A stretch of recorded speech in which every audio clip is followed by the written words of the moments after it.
I think this might be what Clint is talking about when he says he can see clouds that just look like a hazy or foggy sky. And other people say it just looks like blue sky. With this outline right here, can you tell which is the cloud and which is the blue sky? And if that's blue sky, well then how come we have different, there's so many different layers and depths of cloud going on here that it's hard to tell where the blue sky ends and where the cloud starts. Oh, and by the way, MB3's most recent video, well, not his most recent one, but a very recent one within the last couple of days, is all about these clouds that aren't just clouds. In fact, one of them, he says, I assume it's a cloud, when he's looking at a cloud that looks like an airplane. Hold on, gotta decline a call. Decline. See, look at this jagged edge right there. So I'll include the link in the description from a very recent MB3 video where he's looking at a cloud that looks like an airplane. He ain't quite to the dragons yet, but he's put the word dragon in the title of his videos. He's said it a bunch of times when he's looking at a cloud. He's like, a dragon, and he does his nonchalant tone of voice. But yeah, there's so many different layers and depths of cloud right here.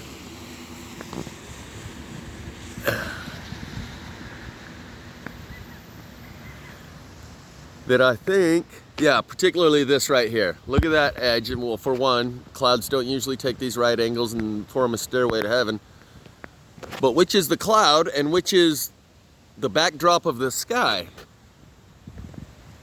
It's three different layers of cloud. This gray stuff up here, the white right here, and then the blue right here, and then this little guy right here. There's actually 4 different layers of cloud right there.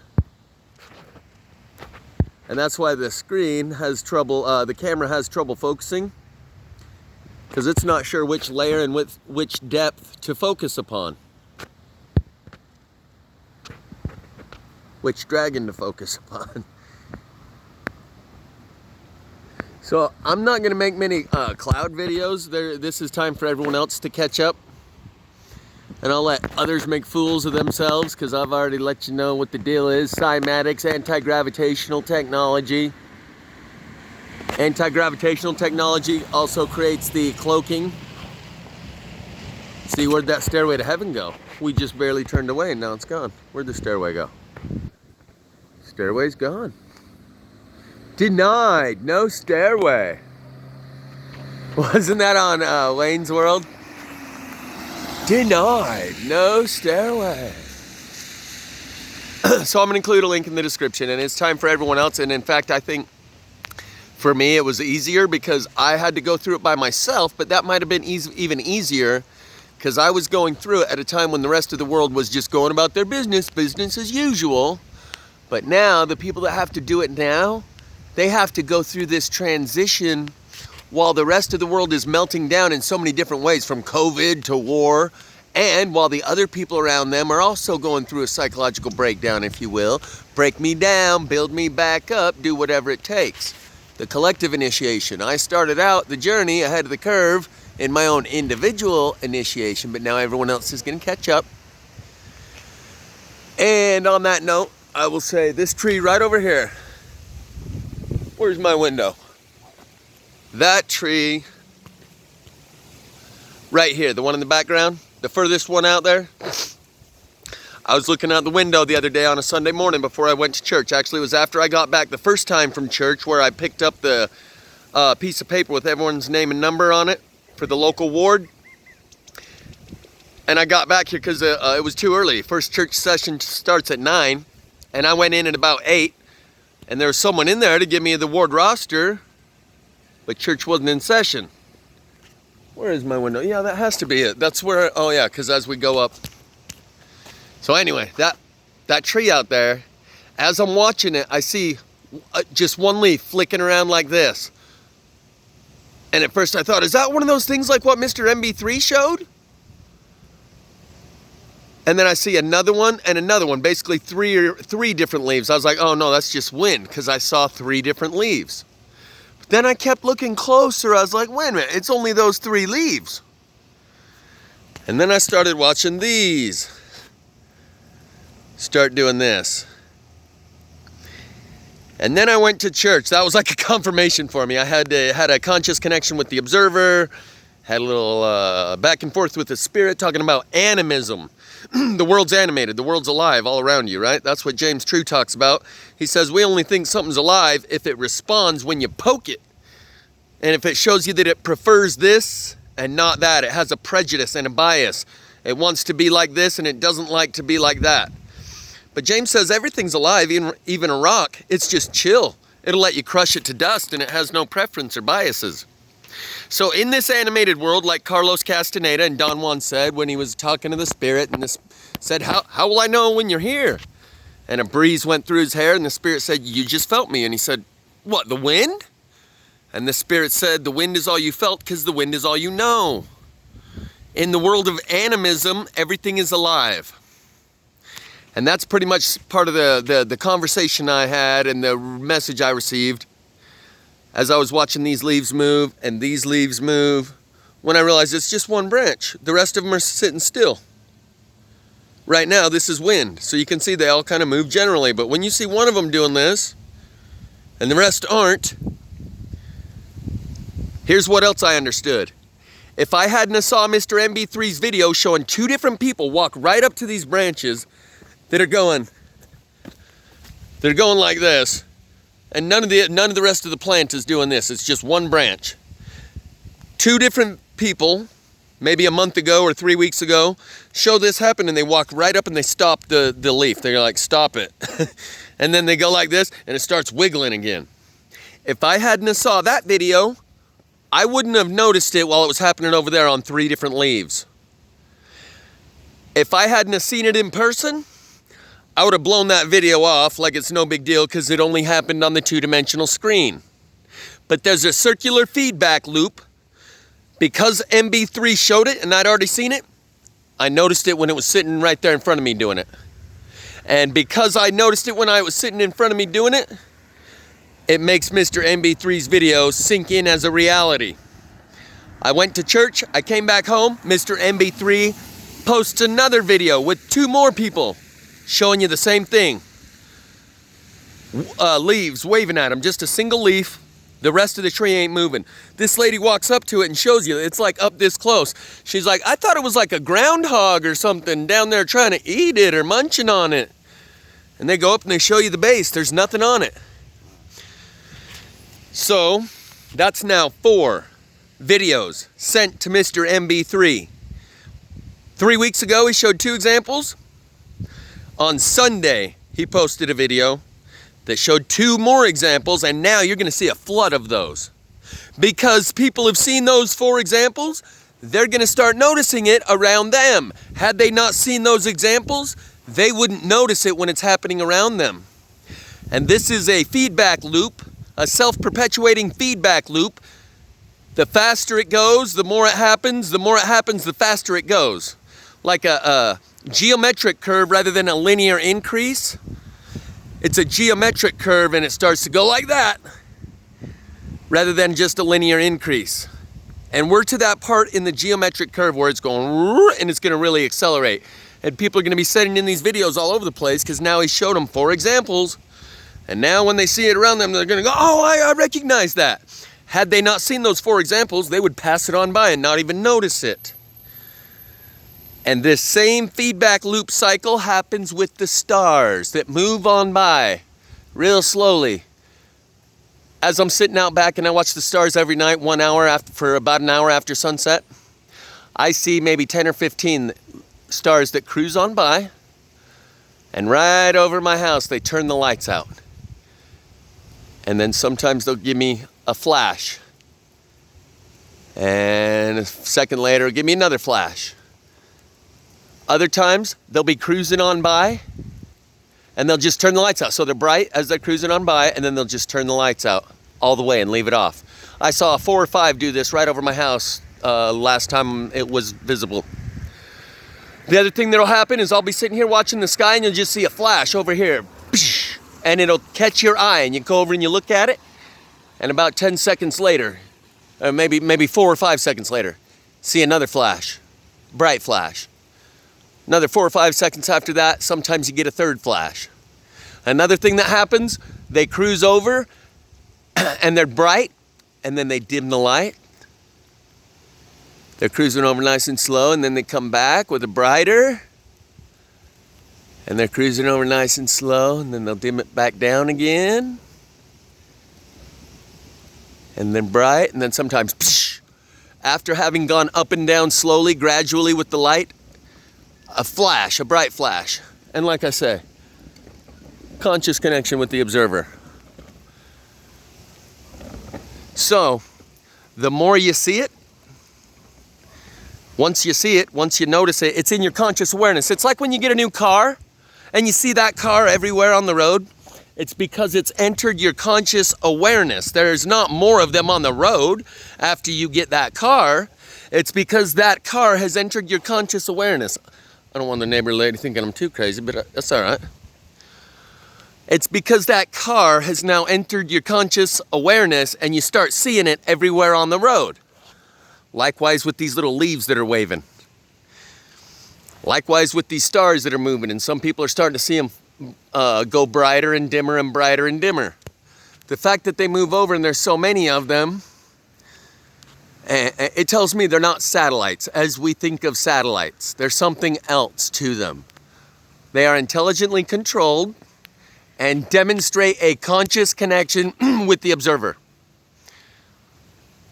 Like telepathy. Like if I told people, you know, oh yeah, I got the still small voice within from Jesus, you know, he's not of this world, right? Oh, heap some praise and reverence upon you.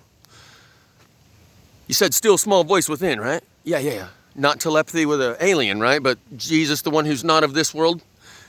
Yeah, whatever words you need me to use to not trigger your programming.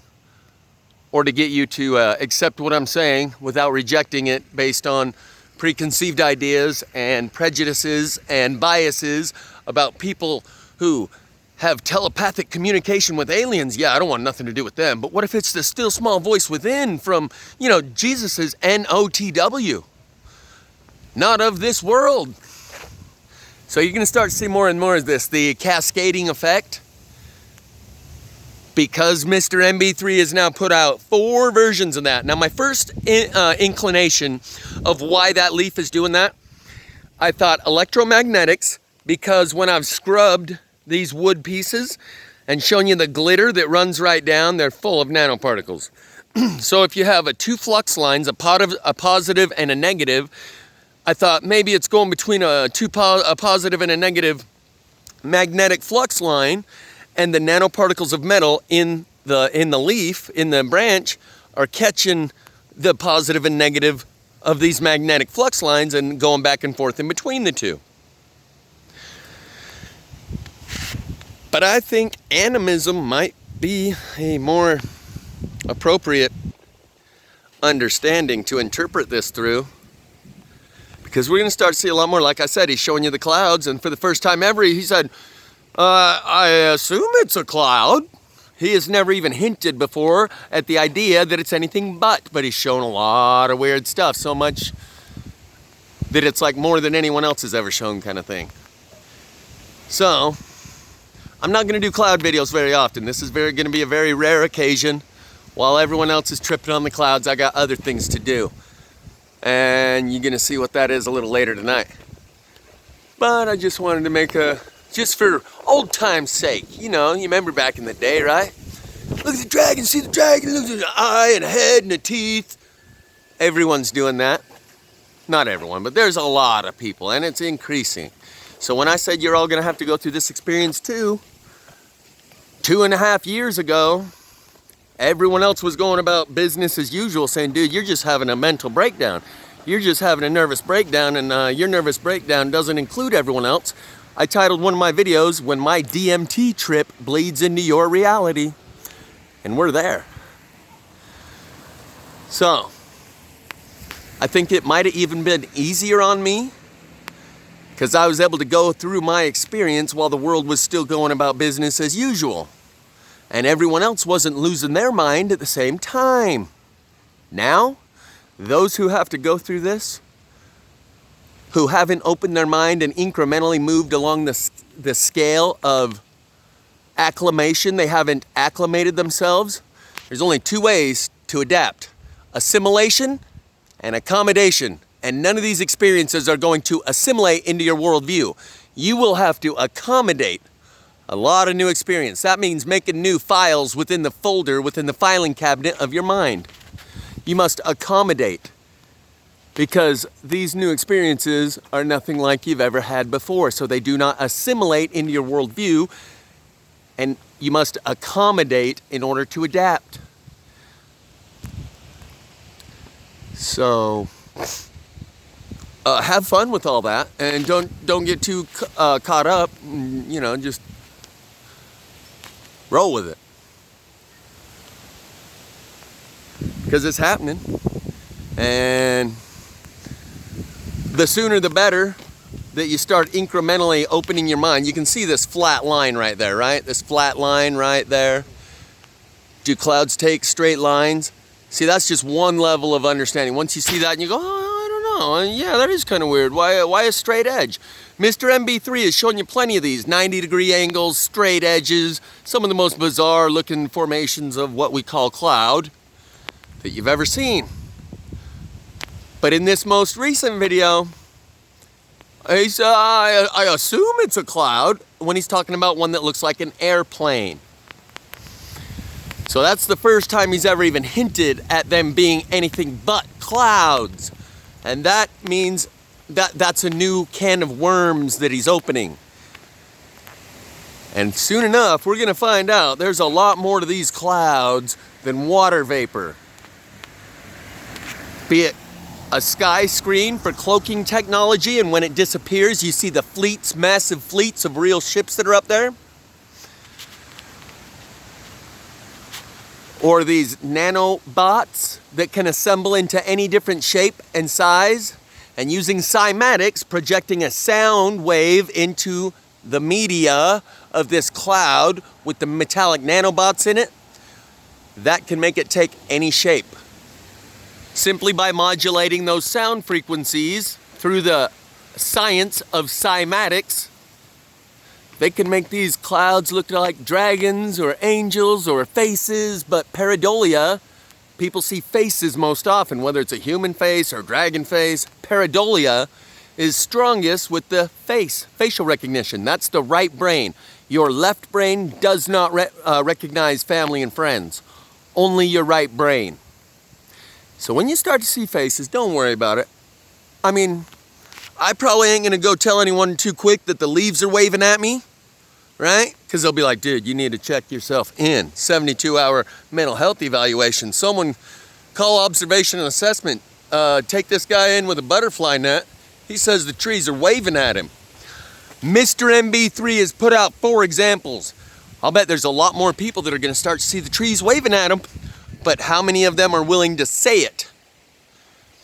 Well, as soon as everyone else starts saying it, they'll start saying it too, but they don't want to be the first to say, the trees are waving at me. Well, there's been those of us that went first to show you that these clouds are taking dragon shapes.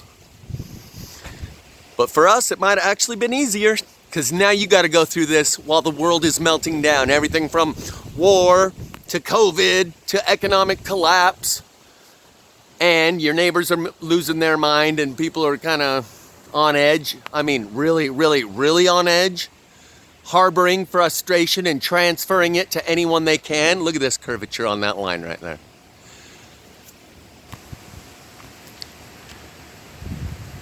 So when the sky screen drops, brace yourself.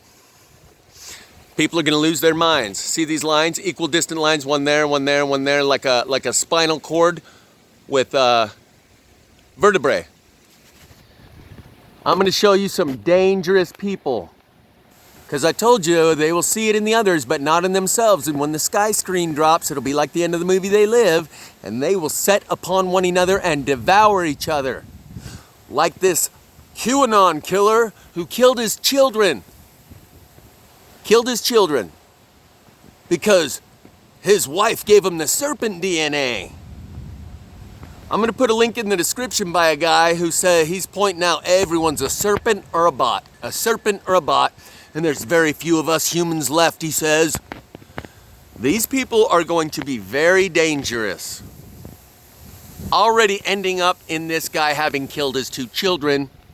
And when I say they will see it in the others, but not in themselves, and that the parable of the beam and the mote represents a pupil shape, you might want to take that a little more seriously than you did 2 years ago when I first started saying it, now that we have a couple of dead children. I will throw the link in the description. The link in the description will be from a guy whose channel is titled something like KJV, Bible Believer, King James Version, Bible Believer. And you'll see how dangerous he is to himself and others, especially considering the most recent developments in this area. Because he's showing you screenshots of people on TV saying, that's a serpent, that's a bot, that's a bot, that's a serpent. There's very few real humans left. And he's saying Satan will come devour his own. He's going to take out the deep state and the pedos and everyone else of the dark, wicked, evil cabal. And that's how you know it's really Satan, because he's just trying to trick you to get you on his side. So first he's going to devour his own. That's a person who cannot be proven wrong. So because he does the world a favor and gets rid of the evil, like, the suckerfish taking the moss off the belly of a whale, that makes him actually evil because he took out the evil. Yeah, because he's just trying to lure you in. He's the false Christ, so he's going to take out all the satanic, demonic pedophiles and the deep state. Satan's going to devour his own first. So that's how we'll know it's Satan, because he took out the evil? Yeah. That's circular thinking, where logic and reason cannot penetrate that type of self-reinforcing feedback within your mind. Well, I thought we'll know them by their fruits, so if they take out the evil, that means they're good, right? No. No, that's just what they're trying to get you to think. Okay? Leave it at that. So in this circular self-reinforcing logic, those who show up and take out the trash are actually the trash. Even though they take out the evil, they are the evil. I spoke of this on my trip to Missouri, that they will tell you, wait for the second set of gods, the first ones to show up. Oh no, those are the fake ones. Those aren't the good ones. Wait till the second set of gods show up. The first one's the false prophet and the Antichrist and the Satan incarnate and all that. Yeah, just sit around and fight them with the every fiber of your being, because they are evil incarnate, even if by their fruits they appear to be doing God's work of goodness. No, they're just trying to trick you. Yeah, wait till the second set of gods and fight the first ones with every fiber of your being, because it's the great Luciferian deception. I went over this many times. We're getting close to the point where you're going to see some people who cannot break free from those preconceived ideas, no matter what they see or what facts or what events they experience and witness. They will constantly refer back to those preconceived ideas and try to reinforce them. But the ones who gave you that idea that when God returns, that's not really God. No. Wait for the second gods to show up. That's the real ones. The ones who gave you that idea are the ones that stayed behind and rebelled against the plan and were a very small part of the kingdom of heaven and are trying to get you to retaliate. I will upload next the way that we are like children who've been alienated from their father by their other parent. Don't need to get father and mother mixed up. One parent alienates the children from the other parent. Tells you what an asshole he is, right? We also have separation anxiety. Like children who are separated from their parents it's called separation anxiety. But in this case, they told us the reason your dad left is because you're a bad kid. Yeah. Whether it's Jesus died on the cross for your sins, and that's why God went away, because your sins, because you're a bad kid, that's why your dad left. Children naturally blame themselves for a divorce and think if I was a better kid, maybe mom and dad would still be together. In this case, they said that's exactly the reason dad left. Because you're a bad kid, whether it's the original sin of Eve eating the apple, or all of your sins that made Jesus have to get killed. You're the reason your parents are gone and you've been abandoned. Those are like the teenage brothers and sisters who stayed behind and have tried to alienate you against mom and dad and the whole kingdom of heaven when they return until you wait for the second kingdom to arrive. The first ones are all evil and fake. Good luck with that. I hope you can break free from that programming. Most people who have that steeped within that won't be able to. And their hearts will fail them for fear. But if you would have searched for God, you would have found God. Instead, you researched for God, searching the paths that others have already taken. That's the difference between searching and researching. Those who earnestly seek and search find God. But most people don't do that. They research and research and research the paths that have been laid out before them by others. And guess where that's going to get you ended up? This guy, who I'm going to include the link to his videos in the description, I think he calls himself Pastor Daniel, KJV Bible believer. Yeah. He's beyond hope. He's beyond repair. He is the irredeemable, deplorable. Maybe not so much deplorable, but irredeemable. When you've locked yourself into circular thinking, that you tell yourself and everybody else that when you see the evil wiped off the face of the earth, that's bad guys doing it, trying to fool you into trusting them. Then there is no way for that person to be wrong. They are locked into a worldview that is impossible to penetrate. It cannot be shown to be wrong.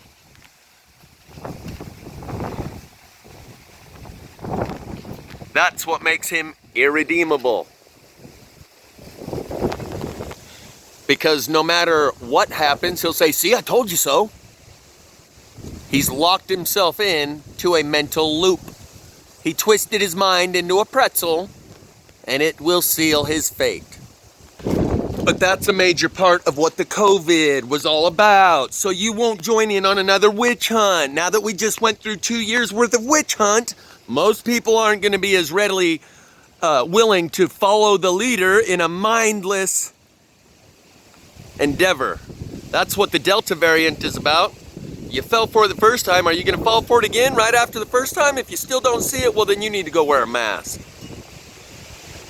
So that's what that witch hunt was about, is in order to lead you on that witch hunt, in order that you will not follow those same idiotic ways during the revelation and the disclosure process. You are now more likely to engage in individual thinking rather than herd mentality, groupthink, go along to get along, because everyone else says green man bad. Okay, green man bad, green man bad. That's what the COVID was about, to break you free from groupthink. Think about it. And as part of this collective initiation that Greg Braden spoke of, that would happen after zero-point magnetics, and you can see the zero-point magnetics all around us in the plasma fires. In this collective initiation, break me down, build me back up, I'll do whatever it takes by Imagine Dragons, or you break me down, you build me up, believer, believer. An initiation ritual consists of breaking you down and building you back up, whether it's joining the military and your drill sergeant does it to you, a fraternity and a sorority, they haze the new pledges. In a street gang, they jump you in if you're a man, beat you down and jump you in, or if you're a woman, they sex you in.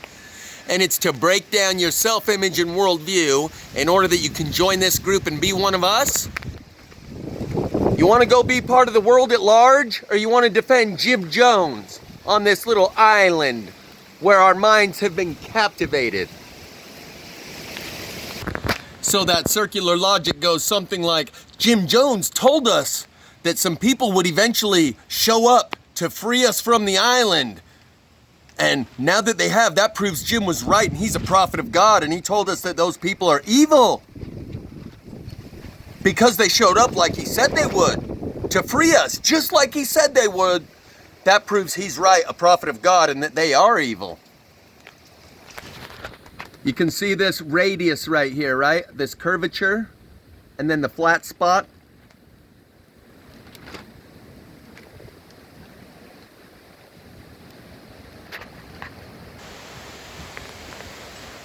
So, you can join the groupthink, go along to get along with the rest of the sheep, and that is what's depicted in the music video, Thunder, by Imagine Dragons. There's always lightning before the thunder.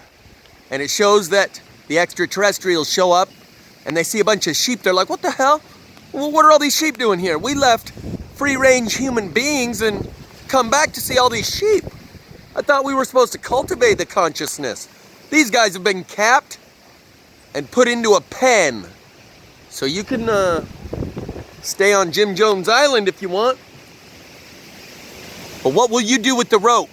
When there's one thrown over the wall, the difference between a slave and a prisoner is that one will take that rope and get free. That's a prisoner. And a slave will not take the opportunity. They don't want to be free. They don't believe they can do it on their own. On the outside, Massa told me I can't fend for myself, and Massa give me a good life. That's where we're at. May the Space Force be with you.